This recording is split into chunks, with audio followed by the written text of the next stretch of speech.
නිවතදිග මෝසම් තත්ත්වය දිවයින හරහා ක්‍රමයෙන් ස්ථාපිත වෙමින් පවතින බව කාලගුණ විද්‍යා දෙපාර්තමේන්තුව නිවේදනය කරනවා.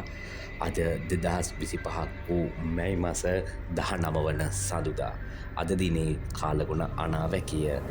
අද දිවයිනේ බොහෝ ප්‍රදේශවල අහස වලාකුළින් බඩව පවතිනු ඇත. බස්නාහිර, සබරගමුව, වයඹ, මධ්‍යම, දකුණ සහ උතුරු පළාත්වල විටින් විට වැසි හෝ ගිගුරුම් සහිත වැසි ඇතිවේ. බස්නාහිර සහ සබරගමුව පළාත්වලත් ගාල්ල සහ මාතර, පුත්තලම, නුවරඑළිය සහ මහනුවර දිස්ත්‍රික්කවලටත් ඇතැම් ස්ථානවලට මිලිමීටර් 100කට වැඩි තද වැසි ඇතිවිය හැක. උතුරු මැද පළාතේ වැසිවාර කිහිපයක් ඇතිවේ. දිවයිනේ සෙසු ප්‍රදේශවල සවස් කාලයේදී හෝ රාත්‍රී කාලයේදී තැනින් තැන වැසි හෝ ගිගුරුම් සහිත වැසි ඇතිවිය හැක.